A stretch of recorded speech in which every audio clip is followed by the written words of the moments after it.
wabarakatuh. Terima kasih atas kesempatannya untuk berdiskusi tentang bagaimana sustainability atau penguatan pembiayaan kesehatan di daerah melalui data-data yang saya peroleh, baik yang difasilitasi oleh KMPK UGM maupun dari hasil data UR dari BPJS Kesehatan Malang maupun Pasuruan. Di sini akan menggambarkan bagaimana kondisi pembiayaan kesehatan yang ada di dua wilayah tersebut. Untuk di Malang, saya akan lebih fokus untuk bagaimana penguatan. Pak Pugu, mohon maaf. Halo, ya. Apakah boleh webcamnya videonya diaktifkan atau jaringannya? Ya, baik. Silakan Pak. Nanti kalau jaringannya kurang stabil, saya akan infokan. Biar kita kenal dulu nih, Pak Pugu Ya, yang mana sih? Ya. sepertinya di sini ada dokter Dia, kemudian ada dokter Indri sepertinya. Oke. Ya. Di sini saya akan mencoba sharing terus bagaimana cara nanti rekomendasi dari perguruan tinggi agar JKN ini lebih sustain di wilayah masing-masing, karena setiap wilayah memiliki sistem memiliki pembiayaan kesehatan yang hampir sedikit berbeda, bagaimana model kasus dan lain-lainnya. Berbeda dengan di Malang, kalau di Malang ini luar biasa untuk kasus dan akses layanannya nanti dibanding dengan yang ada di Pasuruan, Kabupaten Pasuruan, Kota Pasuruan, dan Probolinggo. Oke, kalau kita bicara tentang penguatan JKN, itu sepertinya tidak lepas dari yang pertama adalah tentang peserta, bagaimana BPJS Kesehatan sebagai single pool untuk menarik dana, memperoleh dana pelayanan kesehatan sehingga akan bisa didistribusikan ke fasilitas kesehatan. Tetapi untuk mendistribusikan kepada fasilitas kesehatan ini harus menjadikan note untuk BPJS Kesehatan tentang mutu pelayanan. Nah, di sini masih terjadi fragmentation tentang mutu pelayanan yang dibuat oleh Kementerian Kesehatan maupun BPJS Kesehatan. Mungkin ini yang akan menjadi diskusi yang menarik agar indikator yang digunakan untuk pembayaran kepada fasilitas kesehatan ini akan jauh lebih komprehensif lagi. Saya akan coba share PPT saya. Oke. Sudah terlihat ya Bapak Ibu? Ya, sudah Pak. Oke. Di sini untuk capaian program JKN, kepesertaan secara nasional per Mei 2022 itu adalah 88,35% dari jumlah penduduk. Hal ini mengindikasikan bahwa akan banyak jumlah peserta yang akan mendapatkan pelayanan kesehatan di fasilitas kesehatan, baik itu di FKTP maupun FKRTL. Dengan meningkatnya jumlah peserta, maka biaya pelayanan kesehatan juga akan meningkat. Kemudian jumlah fasilitas kesehatan secara nasional itu per Mei 2022, FKRTL sudah mencapai 2.805, kemudian FKTP adalah sekitar 23.000. Untuk biaya pelayanan kesehatan sendiri, mulai tahun 2014 sampai 2019, itu proporsi paling banyak masih didominasi di FKRTL dibandingkan FKTP. Di mana BPJS Kesehatan ini sedang memulai untuk menggunakan metode strategic health purchasing, di mana metode ini seharusnya terjadi penguatan yang lebih komprehensif di FKTP dengan mengalokasikan dana FKTP jauh lebih besar, sehingga akan terjadi akses ke FKTP itu akan jauh lebih besar lagi dibandingkan ke FKRTL, sehingga akan menurunkan biaya pelayanan kesehatan.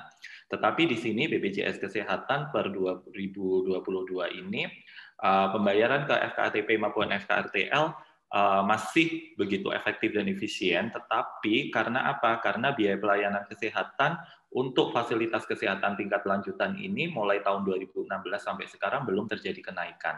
Tetapi untuk iuran itu sudah menjadi beberapa perubahan, sehingga ini harus menjadi antisipasi kepada BPJS Kesehatan, di mana Kemenkes juga akan melakukan perubahan biaya pelayanan kesehatan, khususnya tarif inasi bijis per kalau nggak salah itu adalah per Juli 2022. Ini harus menjadi perhatian bagi BPJS Kesehatan jika ada perbaikan tarif dari inasi bijis, sehingga tidak akan tidak akan membuat dana yang sudah dikumpulkan oleh BPJS Kesehatan ini akan menjadi purchase yang tidak efektif dan efisien. Nah, inilah yang menjadikan BPJS Kesehatan harus hati-hati dalam proses melakukan purchasing kepada FKTP maupun FKRTL. Kemudian ada data BPJS Kesehatan Malang semester 1 tahun 2021. Jumlah FKTP, saya akan menyoroti FKTP di Malang, bahwa jumlah FKTP di Januari sampai bulan Juni 2021 itu selalu mengalami kenaikan. Mengalami kenaikan dari 218 di bulan Juni itu menjadi 221 yang tersebar mulai dari puskesmas, klinik swasta, klinik TNI Polri, klinik Polri, kemudian DPP dan dokter keluarga. Khusus di Kabupaten Malang sendiri, bahwa ada distribusi jumlah FKTP itu ada sekitar 120-an, di mana paling banyak adalah klinik swasta, PKM, klinik swasta, kemudian dokter keluarga, khususnya dokter umum. Kemudian pada kepesertaan pada September, jumlah penduduk pada September 2020 menurut BPS itu adalah sekitar 2,6 juta orang, di mana data per Desember 2019 peserta JKN KIS di Kabupaten Malang itu masih mencapai 51,68%. Kemudian hal ini harus menjadi perhatian, apakah jumlah peserta yang sudah terdaftar kepada BPJS Kesehatan ini untuk mendapatkan akses ke FKTP ini sudah sesuai dengan kriteria ataukah belum. Saya coba mensimulasikan tentang rasio jumlah penduduk dengan FKTP yang ada khususnya di Malang Barat, yaitu di Pujon, Ngantang, dan Kasembon, di mana jumlah penduduknya yaitu sekitar 157 jiwa. Kalau kita rata-rata rasio di Pujon saja dengan jumlah penduduk 69.000 hanya ada satu FKTP yaitu puskesmas. Artinya di sini harus juga dilihat berapa jumlah dokter yang ada di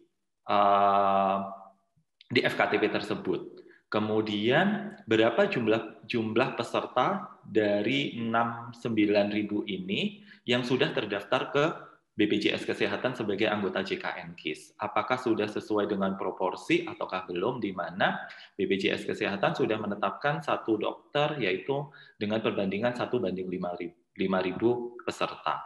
Kemudian di Ngantang sendiri itu ada 3 FKTP, yaitu 3 FKTP sehingga jumlah rata-rata itu sekitar sekian. Kemudian di Kasembon hanya 2 FKTP. Nah, disinilah yang menjadi perlu perhatian kepada pemangku kebijakan, khususnya Dinas Kesehatan, untuk melakukan mapping tentang jumlah fasilitas kesehatan, khususnya FKTP, yang ada di masing-masing daerah atau kecamatan yang ada di Kabupaten Malang. Di mana Kabupaten Malang ini, area geografisnya itu sangat besar dibandingkan dengan Malang maupun Kota Malang maupun Kota Batu. Kemudian ini adalah 10 penyakit di FKTP.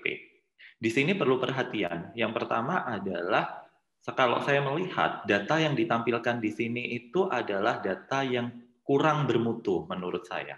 Kenapa? Karena tidak reliable. Kenapa? Ini ada beberapa yang saya beri warna kuning. Itu kalau secara ICD itu adalah diagnosis yang kurang spesifik. Padahal diagnosis ini itu adalah diagnosis yang memiliki kespesifikannya.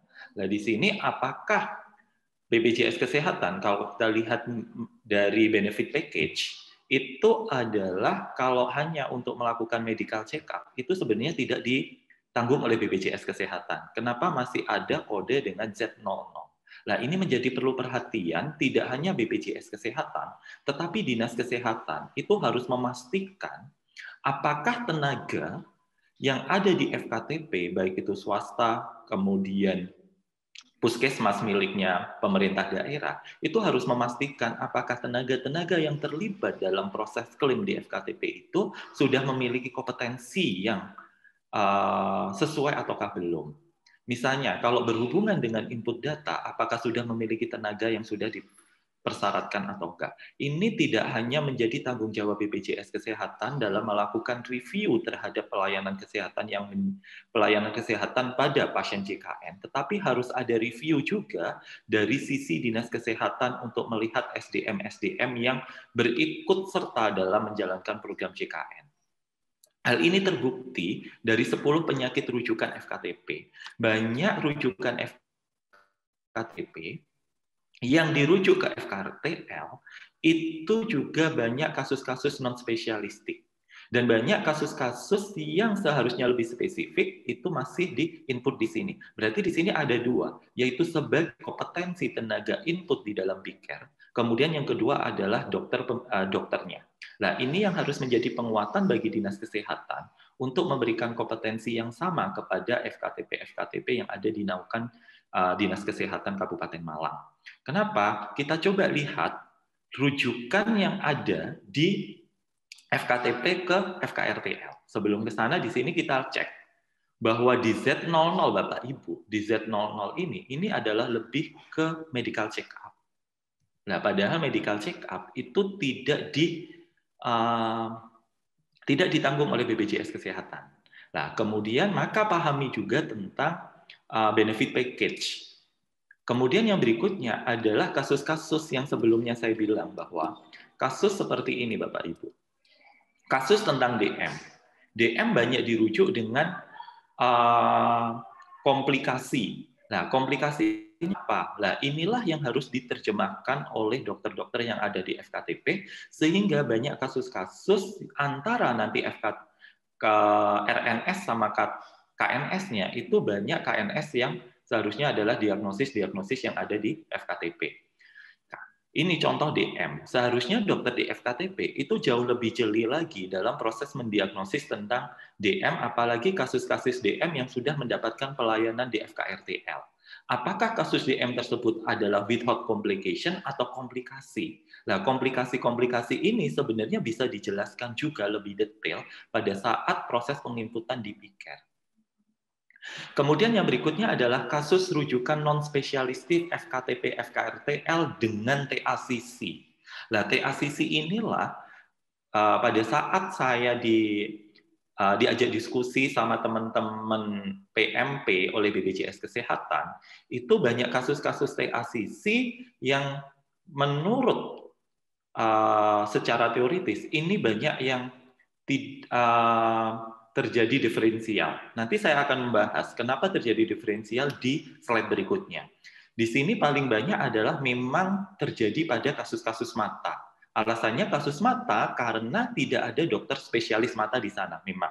Tapi apakah diagnosis-diagnosis yang sudah ditetapkan di sini itu akan menggambarkan kasus yang menunjukkan kepada pasien. Nah, ini yang perlu dibuktikan secara audit rekam medis yang harus dilakukan oleh Dinas Kesehatan maupun BPJS Kesehatan, tidak hanya melihat data ini, tapi kita harus melakukan sampel terhadap audit rekam medis di FKTP yang ada di Kabupaten Malang.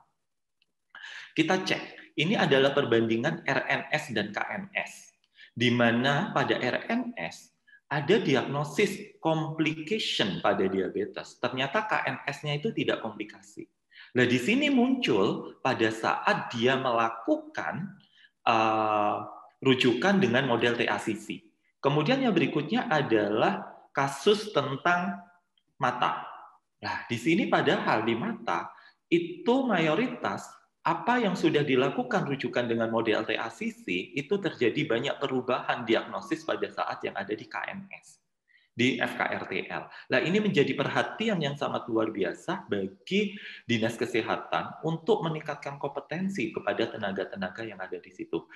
Selain kompetensi tenaga, maka harus ada penyiapan sarana prasarana yang termappingkan sesuai dengan klasifikasi FKTP. Kemudian ini adalah kasus TACC.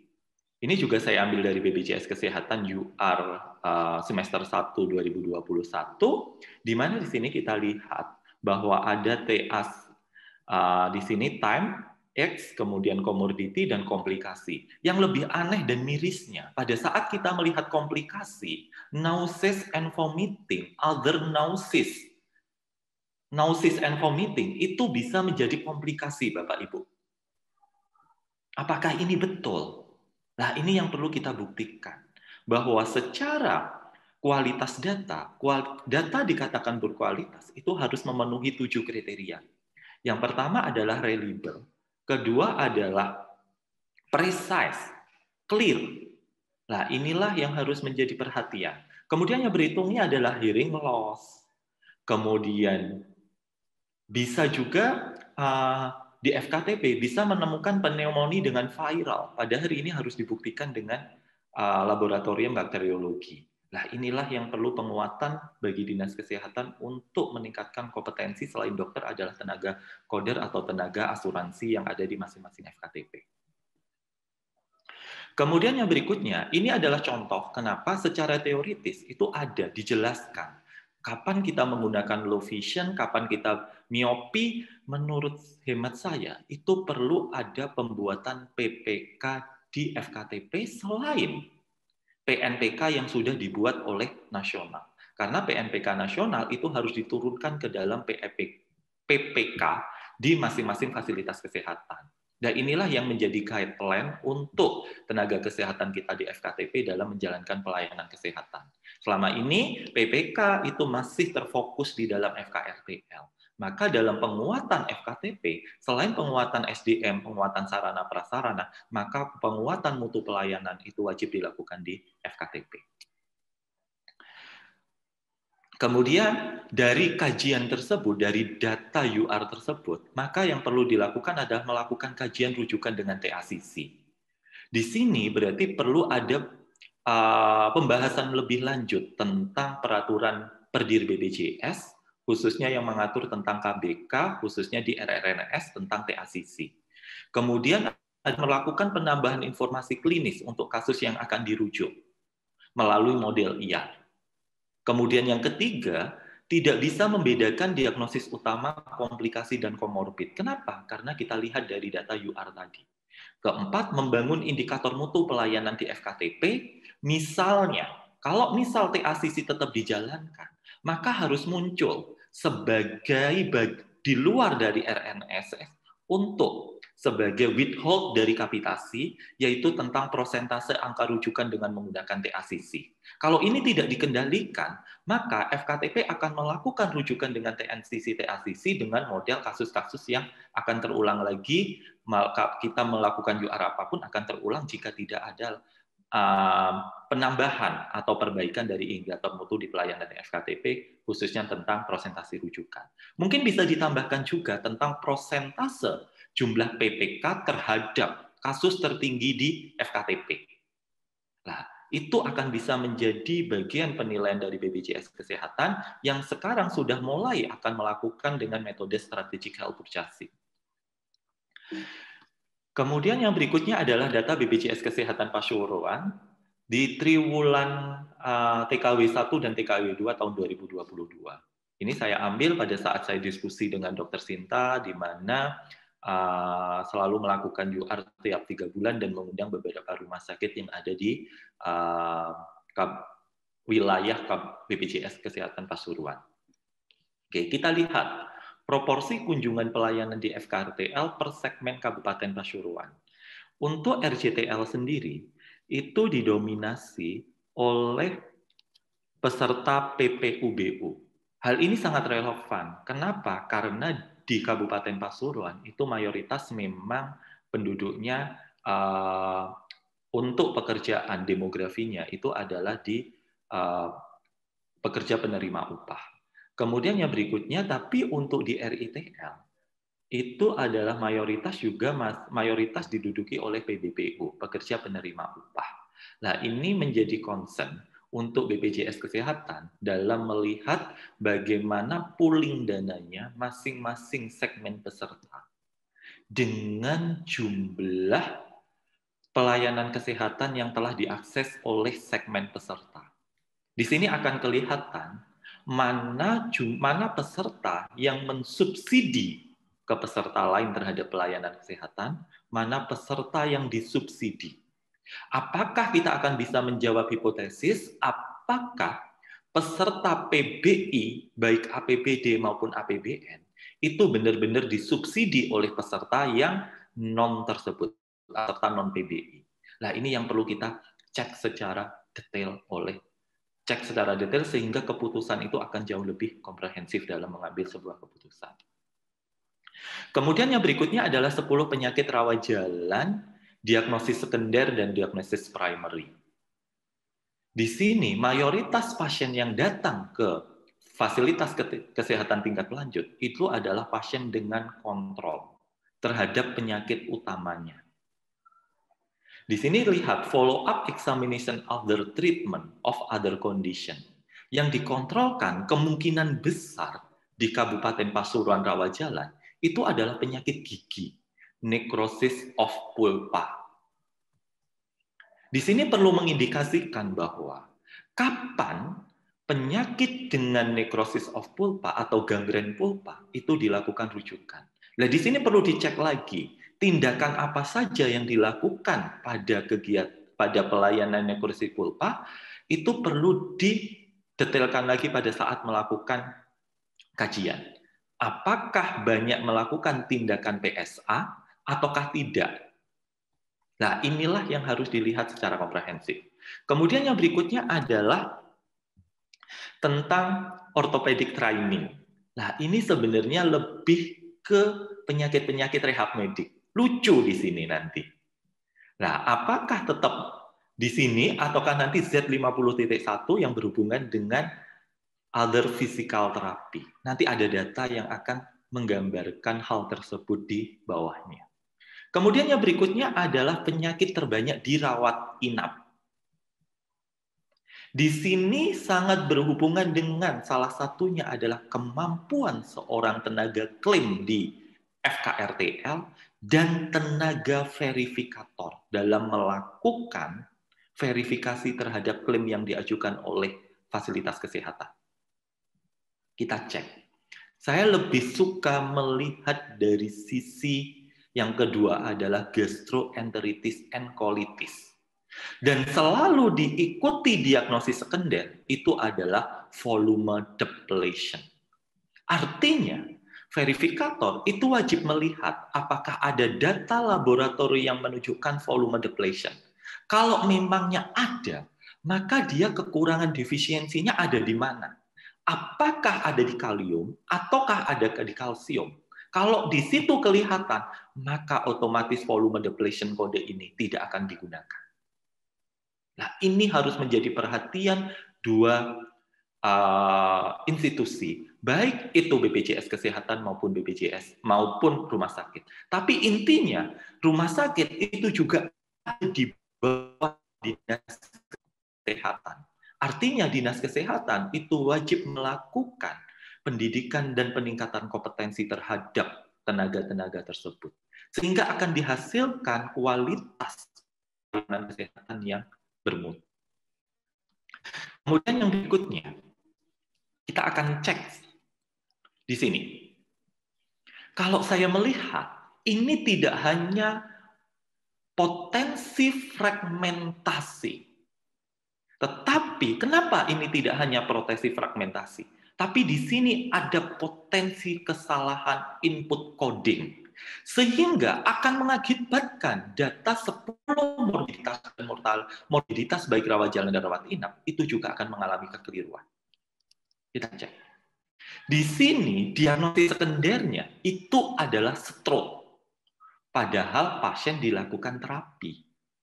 Sebenarnya yang diterapi itu stroke-nya ataukah fisikalnya. Pasien stroke pasti tidak bisa jalan, bisa hemipelgi, bisa parapelgi, bisa apasia, bisa apapun itu. Seharusnya diagnosis sekunder itu tidak boleh stroke. Seharusnya apa yang mengakibatkan pasien tersebut harus dilakukan ke pelayanan rehab medik. Ini hal yang dasar. Tapi jangan sampai kebijakan yang telah dibuat itu tidak bisa terjemahkan di dalam tataran pelaksana. Pak Pugu, mohon maaf, kami tambahkan 5 menit terakhir ya, Pak. Oke. Sebenarnya kalau 5 menit itu masih kurang. Oke. Lanjut, nah di sini. Sehingga kita harus ada penguatan yang pertama adalah revenue collecting untuk mempertahankan sustainability dari pooling tersebut. Yang kedua adalah bagaimana mengelola pendapatan yang sudah didapat. Yang ketiga, yang paling sangat krusial itu adalah tentang pembelanjaan dana yang sudah dilakukan collecting dan pooling. Saya coba pendekatan pakai strategic health purchasing. Oke, di dalam strategic health purchasing ada 4 instrumen yang harus dijalankan jika BPJS Kesehatan akan menjalankan dengan model ini. Tapi sekarang masih dalam bentuk fragmentasi. Yang pertama adalah yang saya merahi dulu aja. Yang pertama adalah seleksi provider. Seleksi provider ini di tataran daerah itu sudah melakukan dengan dinas kesehatan. Tetapi bagaimana peranan dinas kesehatan dalam melakukan seleksi provider dengan hasil yang sudah ditetapkan oleh BPJS Kesehatan. Nah, dari model seleksi provider inilah akan terjadi proses negosiasi untuk melakukan komitmen terhadap pelayanan yang akan dilakukan oleh rumah sakit terhadap peserta JKN. Setelah kedua belah pihak melakukan komitmen, maka perlu dilakukan monitoring. Kita ingat di dalam credentialing itu ada namanya akreditasi. Tapi akreditasi dengan mutu yang sudah ditetapkan itu tumpang tindih. Maka ini yang perlu kita perbaiki bersama. Oke. Kemudian yang berikutnya itu adalah tujuan SHP. Tujuan dengan kita akan melakukan model strategic health purchasing yaitu akan mengetahui cakupan pelayanan terhadap fasilitas kesehatan atau provider yang telah berkomitmen atau sudah lulus melalui credentialing atau recredentialing. Kemudian yang kedua adalah proses, akuntabilitas, efisiensi, quality, dan akses. Pastikan juga akses ini tidak hanya ke FKRTP, tapi juga ke FKTP. Yang ketiga adalah outputnya, peningkatan derajat kesehatan, kepuasan pasien, proteksi finansial, dan ekuitas, baik dalam sistem kesehatan, finansial, maupun kepuasan. Dan tidak ada discrimination. Lah inilah yang perlu dijaga ke para stakeholder. Kemudian yang berikutnya, itu adalah instrumen SHP. Sementara bahwa BPJS Kesehatan itu masih semi-aktif, bukan pasif, tapi masih semi-aktif. Kenapa? Karena fragmentasi masih dilakukan BPJS Kesehatan, satu masih belum. Yang saya soroti adalah kontrak. Harus dilakukan selektif baik milik pemerintah maupun swasta. Apakah jika dari hasil credentialing, kalau miliknya publik, itu tidak memenuhi, itu harus dipaksakan untuk menjadi kontrak dengan BPJS Kesehatan selaku purchaser ataukah enggak? Nah, inilah perlu perbaikan dari tidak hanya dari sisi sektor swasta, tapi juga sisi sektor publik atau pemerintah.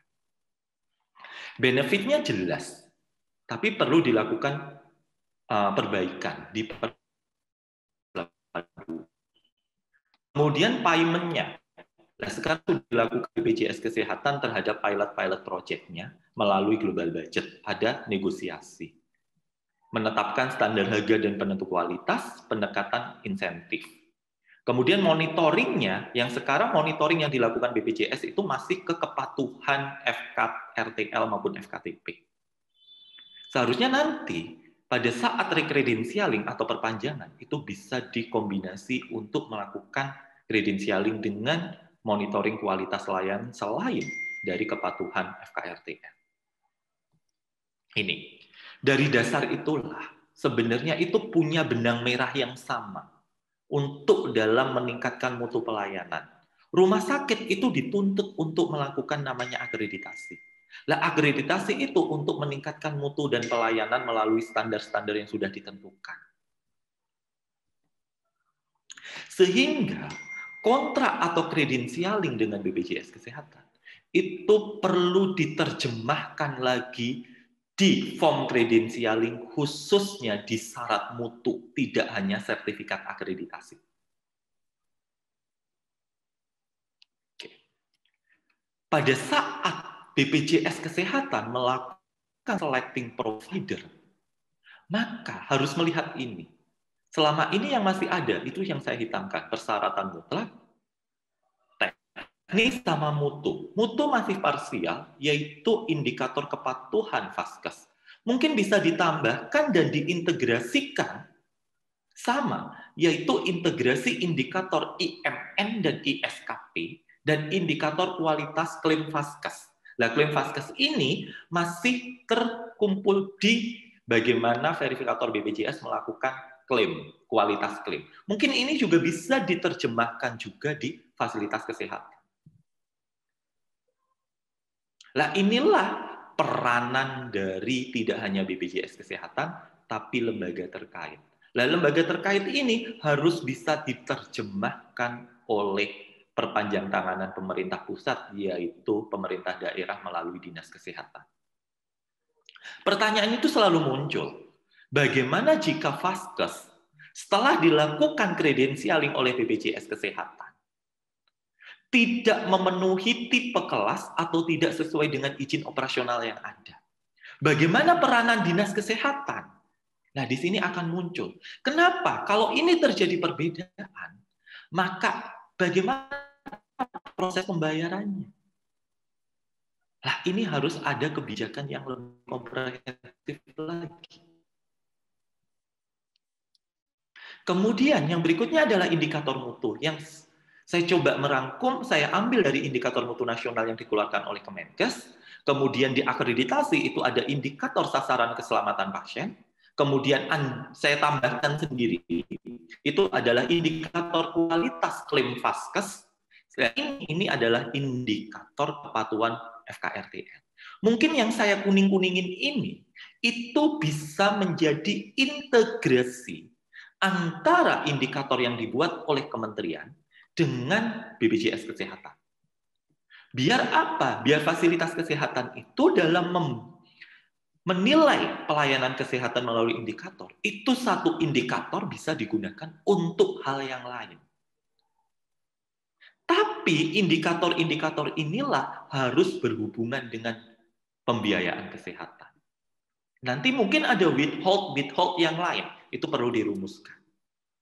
Kemudian yang berikutnya, ini yang sudah saya terapkan di salah satu Vaskes yang saya ampuh, itu adalah menetapkan indikator kualitas klaim itu saya lihat menjadi dua.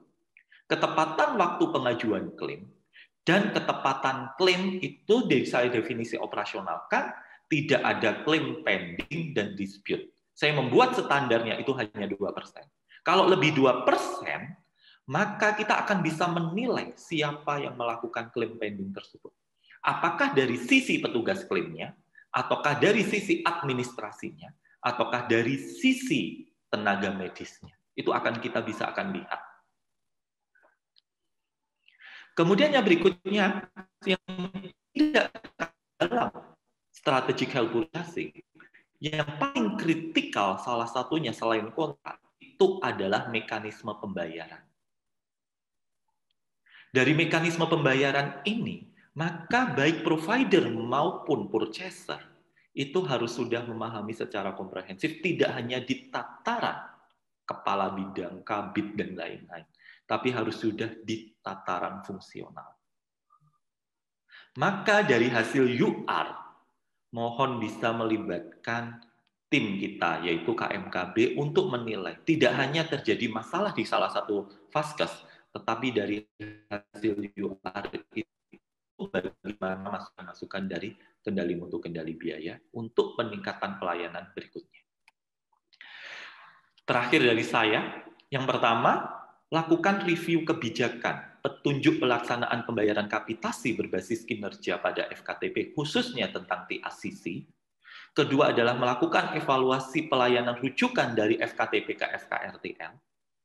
Ketiga, prioritas pada penguatan FKTP termasuk dengan mengalokasikan anggaran yang cukup kuat dalam pelayanan kesehatan di FKTP. Kemudian yang keempat, peranan Dinkes untuk memastikan ketersediaan sumber daya, kompetensi sumber daya, sarana prasarana dan obat sesuai dengan standar serta mutu pelayanan di Vaskes tingkat pertama.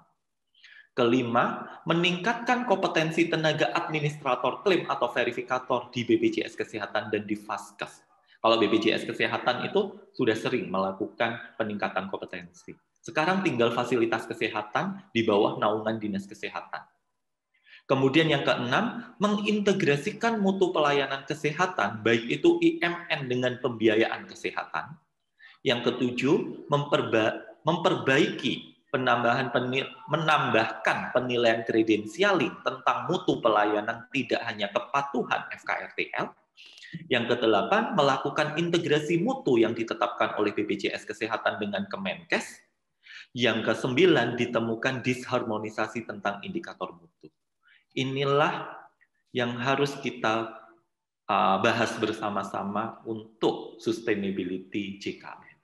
Itu yang bisa saya sampaikan. Terima kasih. Kita diskusi. Matur nuwun. Selamat pagi. Assalamualaikum warahmatullahi wabarakatuh.